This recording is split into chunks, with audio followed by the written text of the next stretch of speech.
Greetings everyone, Ishenbard here. Hope you have a fantastic day. So I thought we are going to do something a little bit different today because I know I'm playing through Cassette Beasts at the moment, but I wanted to play something just to break from it a little bit. And I picked probably the worst possible game to break from it with. We're going to be playing some Morrowind. I love Morrowind. It's probably one of my favorite games. Kind of not quite ever, but it's definitely one of my favorite RPGs. I come back to this quite often, and unfortunately, I struggle with it every time I play it. Mostly because I know how to exploit the heck out of it, and it kind of ruins it for me. So I figured, you know what? Exploits, using some exploits, we're gonna do something that's gonna be a bit of a challenge.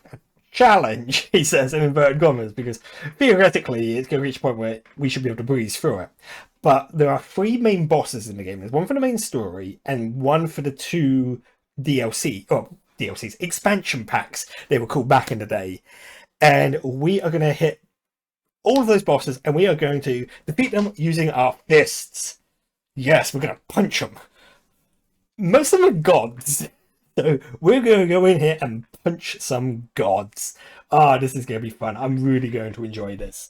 So yeah, let us dive into Morrowind. So, the music is just like blaring at me, but we are going to be playing as my daughter Cassie. She somehow ended up in Tamriel, probably on her attempts to escape New Wirrall. She's ended up in Tamriel, and she is now angry. And how is she going to vent her anger? The only way she knows how to, with her fists. So we are going to be. I'm going to be using. I mean, I could exploit this really easily and break the entire thing within the first probably half an hour of playing the game, but we are going to avoid using that exploit. And that exploit that I'm thinking of in particular is the Soul Trap, the Fortify skill in Soul Trap exploit. We're not going to be using that. We're going to be using like a handful of others. So, of course, Cassie, my daughter, she's a Breton. She's also female. And canonically, she has blonde hair. I don't know why she has blonde hair, but she does. That is the canon. And I've already picked out like her class, so that will define her major and minor skills that will contribute to her level ups. And the one we'll be picking is the Crusader. There's a reason why I'm doing this, and it's mostly expedience over anything else. And we'll get into why it's expedience in a bit. So I'm going to just pick from the class list. We're going to pick the Crusader. See, it includes hand-to-hand as a minor skill. But the main one is Destruction. This is important. Destruction as a... Starting off with a high amount of Destruction is going to be very important very early on. Not so much when we start getting into the ebb and flow of it, but the other thing I'm going to pick... You know what? The only one that I would not... If you want to do something similar to what I'm going to be doing... The only one you don't want to pick is the Apprentice. And probably the Atronach as well. But we are going to be going the Thief. And I'll get into why we're going into the Thief in a second. But the first thing we'll do is the first exploit, which is very early on in the game. At this point in the game, you cannot be arrested for crimes. So we're going to pick this. And there is a lovely limewire platter here. Limewire platter sells for 650 gold. That's a lot of gold. So I am going to pinch this, open my inventory, drop this on the floor, get a bit of a telling off. Okay, and now the flag for it to be like this is property that belongs to someone else is gone from it. So pick it up. Hey, this limewire platter now belongs to me. Brilliant. Whilst we're also here, we are basically pinch anything that is of like decent value. This includes all the silverware. So pinch all the silverware because it's worth money. Not gonna worry about the dagger and those two as well. I'm not gonna worry too much about the plates or any of that because then it starts getting stuff that's kind of heavy. I don't want heavy items. There we go. Whew. For a minute I was worried I wasn't going to pick that lock. But we are going to then see if there's a second item we can steal, which is going to be, if I can get it, it's going to be brilliant. Trust me on this. It's going to be fantastic. So Oh, excellent, excellent. He started off there. So what we're going to do is we're going to just... Oh, that's really tense because he descends on you very quickly. So we're going to grab that warehouse key and we're going to talk to him because we need to give him our release papers, and he's going to tell us that we need to go meet Caius Casadas in Balmora. Brilliant. Thanks, buddy. We're going to do we're going to go to Balmora, but and that ring I picked up earlier, we're going to just give it to this guy. There's a reason why we're going to give this guy that ring, because he's going to put in a good word for the trader here. I'm going to go to this trader and sell a couple of bits just to unload a couple of items that are, you know, of reasonable value, but I'm not going to be able to sell where I want to sell them. Oh no. That's unfortunate. I just realised something there. That's my own fault. Whoops. Never mind. So we're gonna... Basically, when I got pulled up for being arrested, because I had a whole load of stolen property in my inventory, he was like, hey, that stuff's stolen. It's like, yeah, all that silverware, yeah, that was stolen. Whoops. Doesn't matter. Doesn't matter, because we are going to enter here, and we are just going to rummage around and just pinch a whole load of bits. So, armor. The armor and weapons are particularly nice to get early on. I don't know if I can actually... I might be able to do something with that moon sugar, actually. We're going to experiment a little bit here. So bear with me on that. I don't want the salt rice. Take the armor. Ooh, two iron halberds. Problem is, our inventory is now starting to get a little bit heavy. No, I don't want the alchemy ingredients. Thank you very much. Wow, come on. Oh yes. Oh my god, steel armor. Nice. I'll take that. We're skilled in heavy armor, so that's going to be super useful to us in a bit. So let's just come up here, and hopefully I'll find something else that is worth money, because we always like to sell things. Hound meat, no. Ah, skooma, yes. Oh, that's great. Finding that skooma there is I mean, I'm pretty sure that skooma is always set to appear there, but if it isn't, then we're laughing. Ooh, more armor. I should be able to take all of that. Alright. So now we can kind of not quite start our adventure in earnest, because we're still not quite there. Put back to Seydanine, we are going to be taking the Silk Strider, which is this massive bug-like thing. We're going to be going to Balmora. So what is in Balmora? Pretty much everything we need. Not quite, actually, but most of the things we need. So. Oh, you're not wearing boots, you're wearing sandals. I mean, no, that's probably why they're not wearing the boots, but let's pop over to Balmora. And from Balmora... Yeah, exactly. Because your walking speed in this game is slow as molasses. We will remedy that that'll be the next part. This first part, we're going to set up just a very initial sort of like, things are going to get crazy very quickly. Things are going to escalate. So the first thing we want to do is we want to pop over to the Mages Guild here in Balmora. Why the Mages Guild? We're going to join them. The reason why we're going to join them is twofold. So let's join the Mages Guild. I don't care about your oath. I just want to join you so I can loot this chest. Take all. The reason why we want to join them, it's mostly just a disposition thing. Being part of the same faction as someone, it will immediately raise their disposition with you by a little bit. And the better your disposition is with people, the cheaper services are, your better your trade is. But we're going to pop over to Caldera's Mages Guild. So we've kind of travelled. We've done a lot of travelling, so if I pull up the world map very quickly, you'll see that we've gone from Seydanine up to Balmora, up to Caldera. We've travelled a sizable section of the map very quickly. But here in Caldera, sorry, this is Caldera, I need to remember that. Here in Caldera, we have something very special. How special? Oh, it's if you are not aware of this, then you're in for a treat. There is a merchant in Gorok Manor, which is a manor filled with orcs. Now, thankfully, the orcs aren't going to try and bash my skull in, because I don't know why they would. Yes. But we have Creeper here. Creeper is a merchant. And the beautiful thing about Creeper is he will buy things from you. I'm gonna keep one of those broadswords. He will buy things at basically their sort of face value, which is super useful. I'm gonna keep some of this armor back because I kind of want it.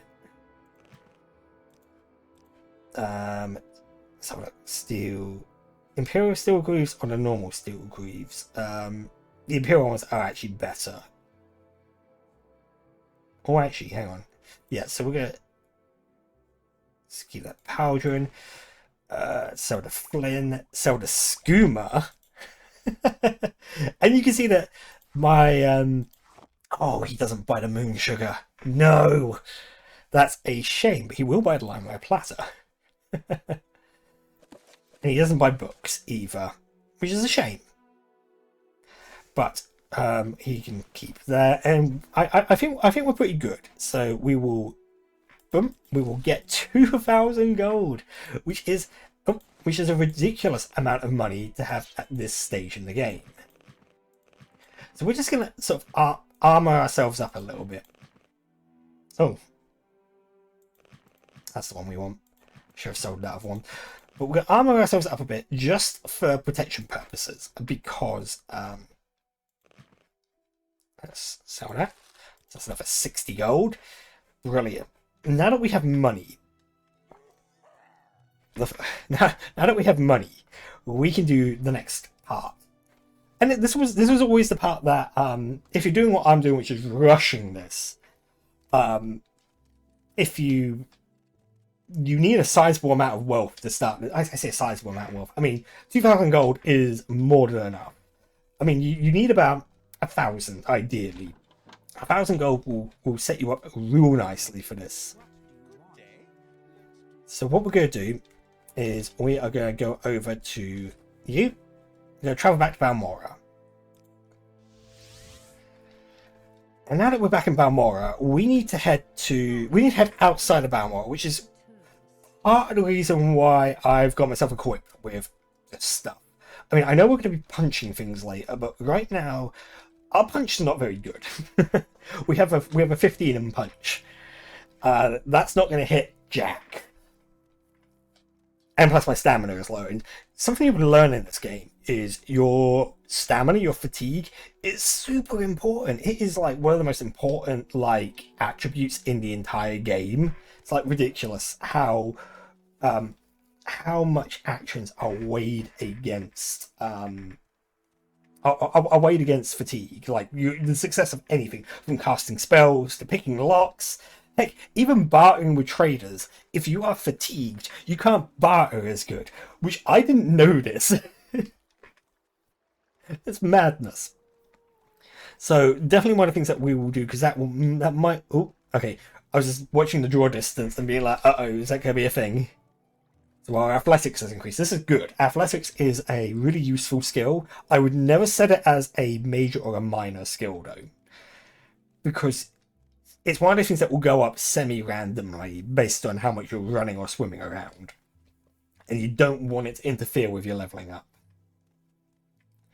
Particularly because we're going to try and be... I'm going to try and be as optimal as I can with some of my level ups where possible. That's not always the case because I want to try and get my luck up. Luck is another important stat. Luck is important for basically everything. Much like fatigue, it's used in everything. It's used in most calculations. Particularly dodging. And this is where the thief sign comes into play. Aggravated danger sign, Sanctuary, 10 points. The magnitude of your Sanctuary, so 10 points of Sanctuary, that gets added to your evasion chance, making it harder to hit. This is going to be very important, as you can imagine. So we're going to come here to the Moon Moth. Is it Moon Moth? Hang on. Yeah, it is Moon Moth. So we are just going to come down here towards the prison of Fort Moon Moth.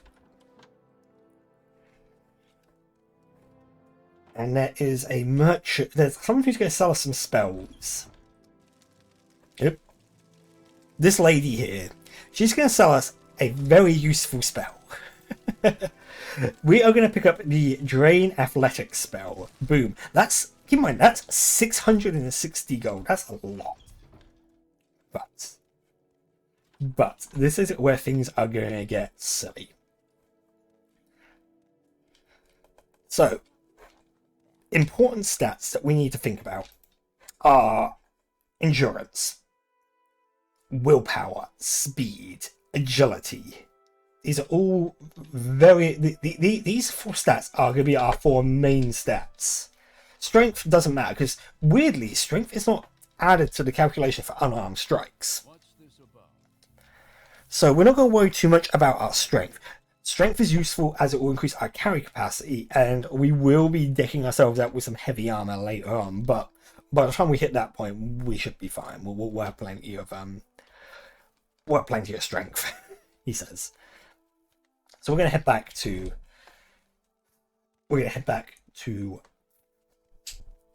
Balmora. And yeah, actually, we're making good time, actually. I was worried how long this was going to take me, because the game initially is very slow. And if you struggle with that, I totally understand. It is not an easy game to play, particularly for first timers. Particularly if you've come from Skyrim or Oblivion. I went from this to Oblivion to Skyrim, and so I'm kind of used to the slightly slower travel is done by things like Silk Strider's teleportation, boats. I mean, I know you can hire carts in Skyrim, but I mean, Oblivion just royally messed it up by just allowing you to like quick travel to all the cities in a single go. And it's like, from the word go, I mean, that's where mods come into play, and there are mods that basically disable that, which is fine. But I don't know. It's one of the problems I have with Bethesda games in general. It's sort of like there'll be issues and be like, you know what? The community will fix that. It's like, maybe the community doesn't want to fix that. Maybe release your game is that in a state where we don't have to fix that. But anyway, what we're going to do. So we are going to go to this lady here, and she allows us to make spells. This is another reason why I joined the Mages Guild, because I don't know if you can access this this service without joining Mages. There are other people who can make spells. There's a lady in the temple here in Balmora, but we are not going to use that. We are going to make a Drain skill spell now. The skill I'm going to pick is Spear. Why Spear? Spear increases endurance. Actually, hang on, I need to check something about my...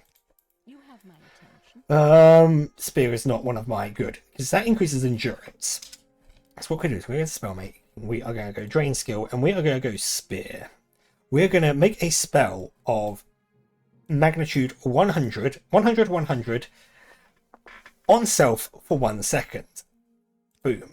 So we're going to go Drain Spear. The reason why we're going to do this, and so I'm going to buy that, we're also going to make a spell of Drain Destruction. 100%. Well, 100.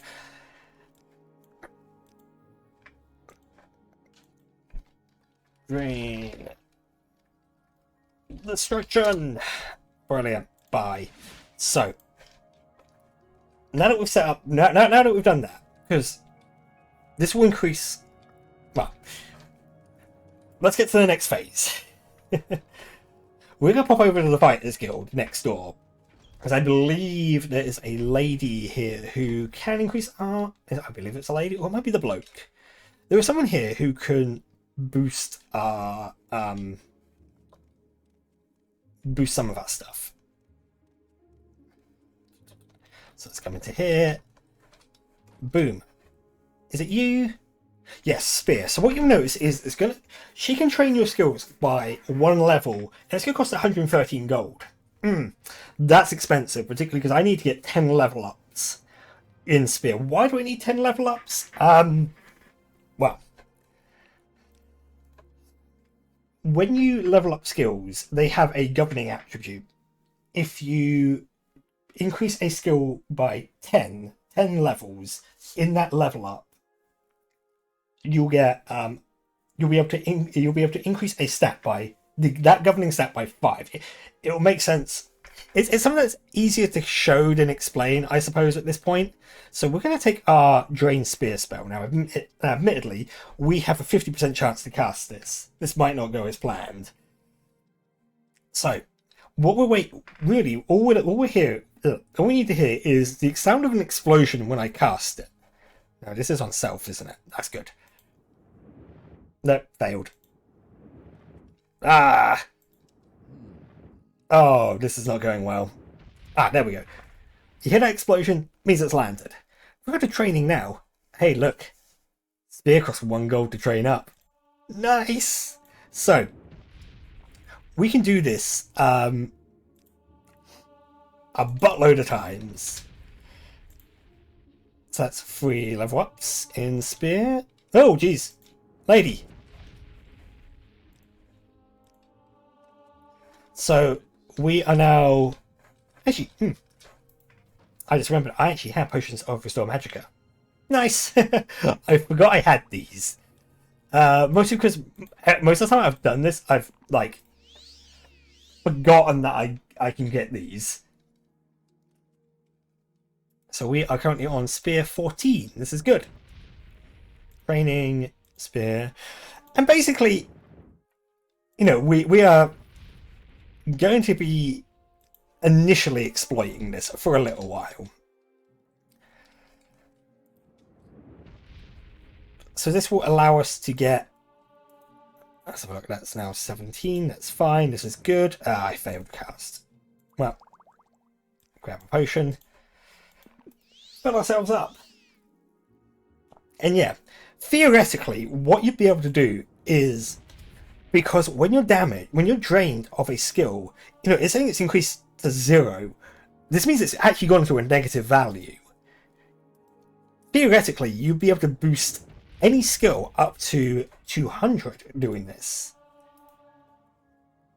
Now, obviously, it will eventually reach a point where you're not really going to be able to do that because it's going to get just far too expensive. And we're also at a slight disadvantage. We're playing as a Breton.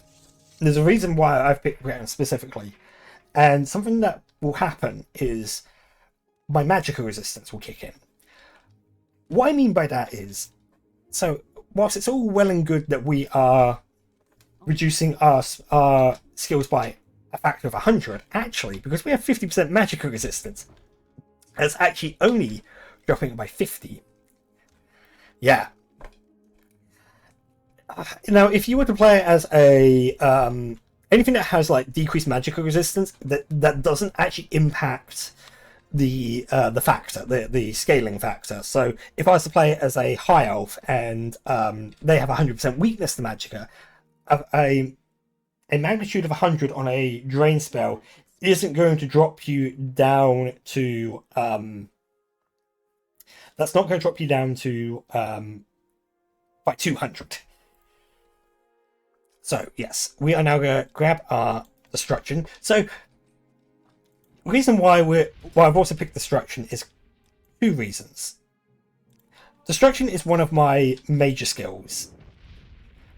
So this will start contributing to my level up. And the more I put into not Fortify willpower, I don't want to fortify my willpower. The more I put into my destruction, the higher chance I have casting this spell that is draining me. So eventually we're going to get to a point where it can't mess up. This is the reason why I picked the Crusade, as I said, for expediency purposes, because otherwise this kind of takes way longer than it needs to.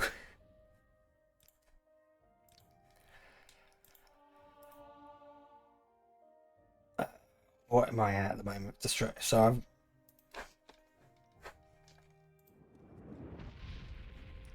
do training, destruction. Let's keep going.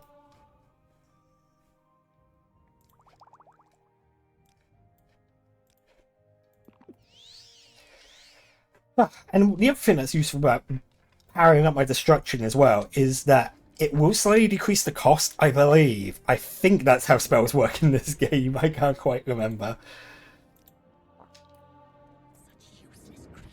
I know a lot about this game, but not, like, everything.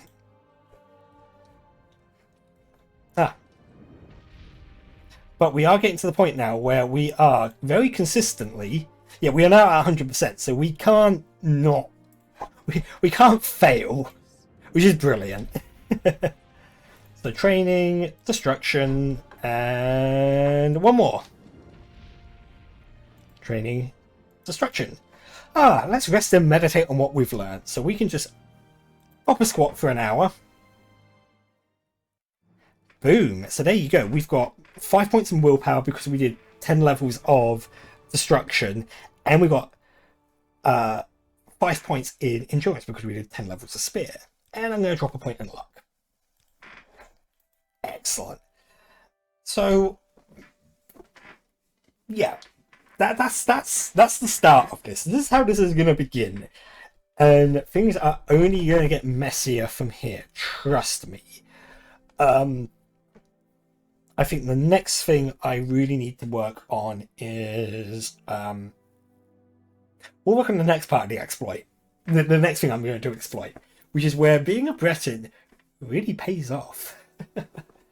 Anyway, with that all said, you know, it's dropped an autosave, so that's brilliant.